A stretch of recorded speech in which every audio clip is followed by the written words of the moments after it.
So I've got a question for you. Are you measuring the right things? Now, not all measurement metrics are created equal, and not all leaders put enough time into why they measure certain things.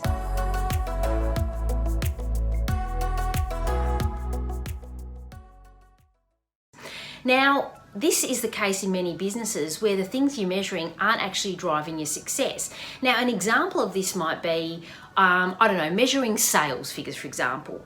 But that is wrong as a single measure if you're also trying to run a profitable business, which most business owners and leaders are.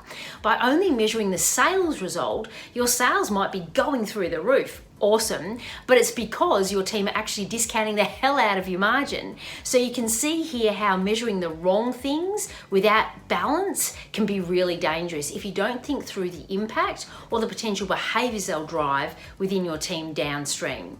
So here are a couple of tips to know how to actually create the right scorecard for your business. Now, getting it right, as I've said, really involves firstly identifying the areas of your business that you want to focus on, that it makes the most sense to focus on, and then deciding how best to measure your performance in those areas. Now, to do this, you need total clarity around your vision, vision again, and what success looks like. Then I want you to focus on the key business drivers. Your performance measurement will be a way more powerful management tool if you're focusing on these areas that actually determine your overall business success.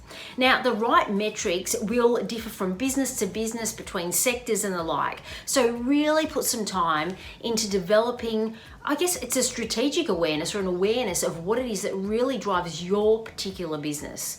It's very crucial that you tailor your measurement scorecard or your metrics to your specific circumstances, where your business is today and what your objectives are. Now, once you've identified your key business drivers, you then need to find the best way of measuring them. What makes the most sense? What will really get you closer to your goals? Then you need to bring your team along for the ride. Obvious, but so often missed. They will have a great perspective and will feel far more ownership of the process as a result. After all, they're the ones that are going to have to be accountable to delivering to these performance goals, targets, metrics, whatever you want to call them. So remember, have a clear vision and a very clear definition of success. Think about what you're trying to achieve. Often leaders can be a bit fuzzy here. Brainstorm what the inputs are that will really impact the scorecard or the scoreboard of your business. What are you trying to aim for?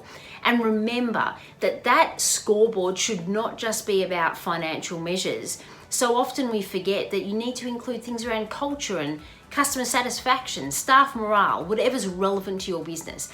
And how are you practically going to measure those things? And as I said before, engage your team in the process. So even though you might be tempted to jump ahead and just go straight to the scoreboard, you're far better placed to actually focus on the key inputs instead and bring your team along for the ride. Thanks for watching Trampoline on YouTube, and if you enjoyed this, don't forget to subscribe to the channel. For great daily content and leadership insights, as well as a proven plan that will yield exponential results, be sure to download the High Performance Leadership app.